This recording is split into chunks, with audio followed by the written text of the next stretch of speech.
What if you could actually own part of a real world castle? Not some fantasy world, but through your phone in crypto. Today I'm interviewing Brittany Kaiser. Yes, the Brittany Kaiser of the Cambridge Analytica whistleblowing fame. And also a powerhouse in the world of digital rights, crypto, and blockchain innovation. She's now leading a project that lets everyday people like you and me invest in historic castles through tokenized real estate. This isn't a timeshare. This is ownership, and it has some really cool benefits. We're diving into how this works, why it matters, and how blockchain is disrupting everything, from real estate to global philanthropy. If you're into money, crypto, and future-forward investing, be sure to like this video, subscribe to Michael Anthony TV, turn on your notifications. It really does help this channel and this video reach more people and increase the impact. So for those of you who have smashed the like, who are subscribed, mad love, thank you so much. And for those who are new here, watch the video and then smash like, subscribe. I guarantee you're gonna get value out of this. So if you're ready, let's jump into this video right about now. Brittany, it's an honor to have you on the channel and on the show. And for those of you who, well, you just heard a little bit about her, you really are iconic in the, really for freedom. We all talk about, oh, our phone's listening to us. Yeah, it's because of this woman right here blowing the whistle and pulling back on mass manipulation. Like in your terms, I don't want to put words in your mouth. So in your words, how would you describe what you saw happening and what caused you to blow the whistle on Cambridge? I mean, firstly, thank you so much for having me. And I have an interesting background where I started my career as a human rights lawyer, and I went into tech. Okay. And so when I got into tech, I saw that the way that the traditional digital life is led, the way that the traditional data industry functions, is a long series of human rights abuses, from lack of transparency to zero true consent mechanisms to the way that data is used to target people and undermine human rights and civil rights. After building Cambridge Analytica for over 4 years, I became a whistleblower. Luckily, I already knew whistleblowing law like the back of my hand. As a human rights lawyer? Exactly. Okay. So my goal was to then help legislators, investigators, politicians to understand how to actually regulate the technology industry in an ethical way. And what I came up with was the best way to fix this was to implement distributed ledger technology, architecture, and smart contracts so that we had transparency, consent mechanisms, permission structures, the ability for people to own their data, own their digital assets, have property rights over their digital assets, and be able to have both legal recourse as well as freedom to use their assets for their own empowerment. Wow. Okay, we are at Bitcoin 25. My channel is typically dealing with investments, money, crypto. Yeah. In my mind, I understand why what you said is so important for investors, for freedom, for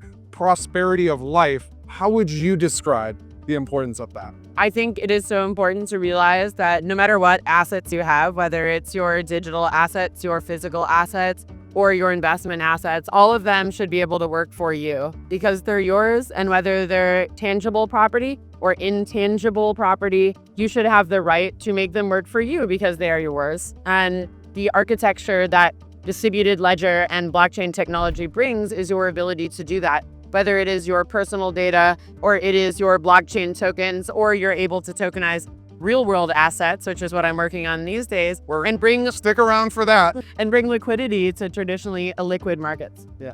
Liquidity, it's fancy for saying cash. Bring in money to do things with in things that are like your home is locked up. Normally. Normally. Yes, normally. Traditionally, it's locked up. Share with the viewers about your latest venture. What do castles and blockchain and investment? That sounds like a fairy tale or something. So, I like to lead the type of life that people could consider fairy tale, but make it tangible for everyone. Crypto and castles are pretty sexy when they're put together. And what I didn't mention earlier was that before I trained as a human rights lawyer, I was actually an archaeologist. And that's how I started my career. Is there anything this woman doesn't do? Like, my God. Trying to preserve landmarks, monuments, archaeological heritage sites, and make sure that our cultural heritage was actually funded and preserved for generations to come so our kids can experience the amazing things that we've been able to see in our lives it's not a given because governments don't usually allocate enough funding to these things. And then a lot of private families lose the ability to hold on to these estates because they don't have any liquidity. They don't have any cash. They are estate rich and cash poor.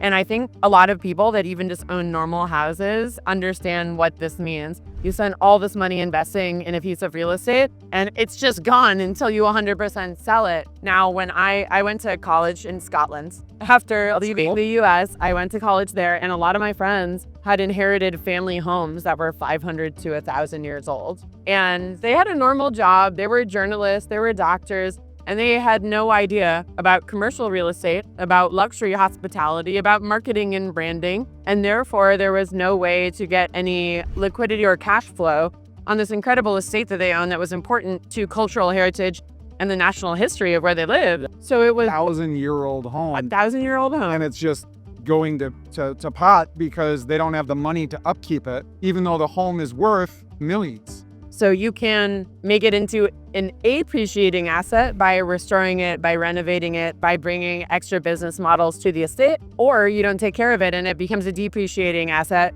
or you have to 100% sell it and you lose it forever. Nobody ever wants to lose their home, especially if you've owned it for 500 to 1,000 years. You know, most of us have owned our homes for like less than a lifetime, not many generations. It's a crazy situation to be in when you don't know what to do. So I saw a huge gap in the market for creating different sorts of these liquidity models for these estates. And then when I went full-time into crypto, I saw loads of my multi-exit founder friends renting castles for silly amounts of money. Okay. Spending hundreds of thousands of dollars to rent these places for a week or two for their wedding or their corporate retreat or their party. But there was no way to invest. You just had to spend that money. Like there was no way for an average investor, unless you had a cash-changing event where you sell a business, you invested when Bitcoin was 17 cents. Yeah, something like that. The average person is just simply barely able to keep, in the States at least, barely able to make mortgage payments and pay their bills. Let alone buy a castle. Yeah. Or rent one for their wedding or your birthday party or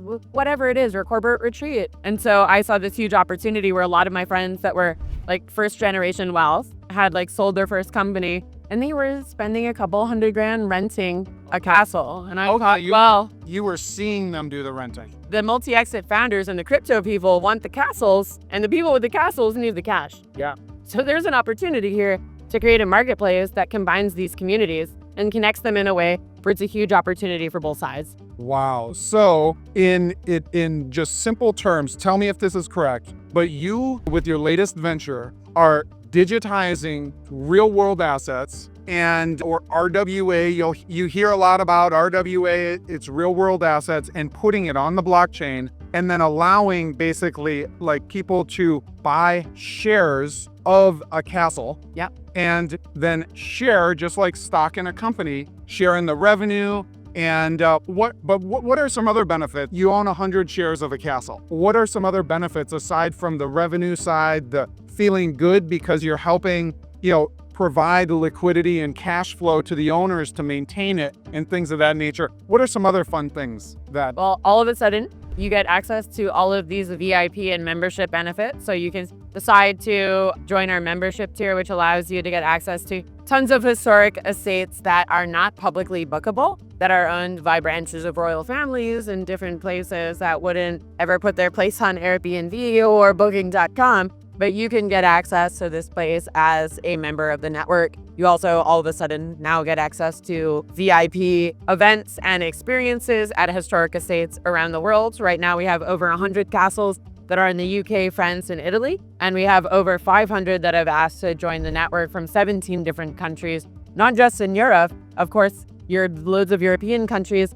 but Mexico, Egypt, and India, the other top tourist destinations in the world. And these are places where you might get to go visit as a tourist or you might not, but they're the most exquisite landmarks and monuments around the country that they are in and the most historically important to the place that you are in. Wow, that's beautiful. So, all right, we're going to get a little technical here. So is this like similar to a real estate investment trust, or is it you invest in, hey, I want to invest in this property A and property Q, and or is it or do you have funds? How are you structuring that? Yeah, so we have the ability for you to choose to invest in just a particular property because you like that deal, you like that location, and you want more benefits to stay at that place and to use that place. Maybe it's close to where you live, maybe it's just somewhere special to you, great. Or you can invest in our tokenized historic real estate fund, which allows you to have exposure to the entire portfolio. So it's up to you. It depends what you're interested in. It means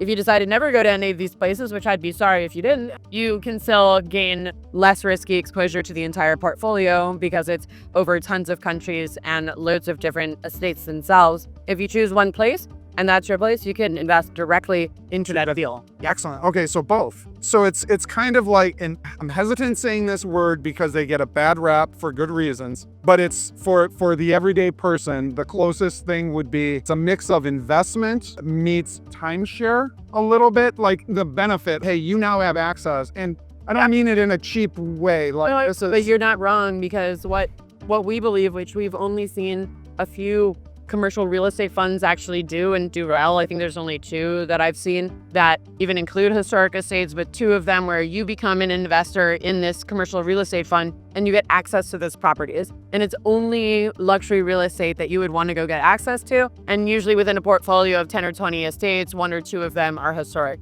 And the rest are just modern luxury, which that's cool, but they've created that fund to also give all of the Jeeps and LPs access. Yeah. It's both equity and access rights, which is huge. And for me, most people that want to invest and buy a piece of a castle, they want to go stay in that castle that they own. Why would you not? Want to bring your friends and family and say, hey, let's go stay in my castle, but you don't have to take care of it. So all the upside, without the maintenance. Yeah. And so it's exciting for everybody involved. The investors get incredible opportunities and dividends. So you end up getting paid back for your investment anyway. And the owners get to take care of what are considered to be nationally important pieces of history that we hope that many generations to come will be able to have access to like we do. Yeah, that's beautiful. So with you leading the charge, and you just won VC pitch, I don't know if you can put that in. I won a VC pitch competition this morning, so really excited. Gain Ventures and Fibonacci Capital, so they'll be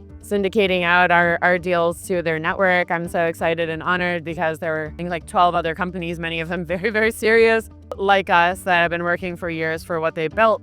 So it was a huge honor to place number 1 in a competition. That's amazing. So how do you see, like right now, I would say the vast majority of people watching this are like gonna have to rewind and re-listen to be like, wait, they're doing what? And how does this work? But in 5 years, what's the timeline that you see to where this is commonplace in the market and you are looked at as one of the forerunners? So I think it's probably a 3 to 5 year horizon to where something like this gets super popular and understood. But it really will be a similar experience to using Airbnb, Booking.com, except if you see a place that you want to book and you like, you might be able to choose to buy a piece of it instead of just wasting your money on renting it, and get access to all of these other special experiences and VIP events in our entire network of castles around the world. So the way that our app actually functions is it looks like a booking app on the outside. That's a layer 1. The second layer is if you sign up as an estate owner instead of a user, then you get access to all of our financial services and commercialization services. And layer 3 is if you would like to invest in real estate, we can show you all of the historic real estate deals, selling fractional ownership, or you can invest in our whole portfolio of fractionally owned real estate. Wow. Okay. And are there any minimums, or like, do you have to be an accredited investor? Average Joe, be like, hey, I want to buy 10 shares. And, every month I want to buy a couple more shares, something like that. So that depends on the jurisdiction where you are based. Okay. So if you are in a jurisdiction where this is possible, there is no minimum. And you can just buy fractional pieces of our token share of whatever feels comfortable for you, as minimum as $100. But if you are in other jurisdictions, you do have to be an accredited investor, and there are minimums that are set by government regulations. So it depends where you live. Our company is based in Switzerland, which gives ultimate flexibility to hopefully let you participate if you're interested. That's awesome. What is one piece of advice? Like you tend to be a trailblazer. You tend to, be on the edge of things. and so many of us, even say us guys, it's me as well. What's one, either something you see on the horizon or just one piece of advice where you're like, look, you do this one thing to start changing and transforming your life in the sphere of crypto and real estate and all of this? For me, it's educate yourself and learn by doing. Sign up for a number of different crypto platforms. Sign up for a CeFi, so centralized finance platform. Sign up for a DeFi platform, decentralized finance platform. Sign up for an RWA and a security token platform. See what they have to offer. Buy a little bit, trade and play, read about it. Get involved in what's formerly known as crypto Twitter, now it's X. And start following influencers and people who are leaders in the space. Read the news, read what journalists have to say that are covering this space and talking about incredible things going on in this industry, and get involved, because the more that you learn, the earlier you're going to be to, I can't really say what will be the next Bitcoin, but what will be the next emerging digital market that can create generational wealth for you. And for me, I believe that fractionalized ownership of tokenized real estate is really going to be the opportunity. Yeah, I agree. So guys, there's no irony here when I say stop doom scrolling and start investing in yourself. That's what I hear you say. Absolutely. Like with that. And so Brittany, how can people, find out about your latest venture, follow you on social, things of that nature? Absolutely. So on social media, I'm mostly at Own Your Data Now or at Own Your Data. At Own Your Data Now is X. At Own Your Data is like the rest of the platforms. My company is Satoshi, like Satoshi. So Satoshis are fractional pieces of Bitcoin. Satoshis are fractional pieces of chateaus, or French for castle. So you can find us at Chatoshi.com. It's CHATEAUSHI.com. And if you check out the top, we have our utility token sale for castle tokens, otherwise known as Satoshis, where you can use it to participate in our ecosystem. That's awesome. That's awesome. Well, guys, I know this added value, so smash that like, go follow her, and I'll see you on the next video. Peace.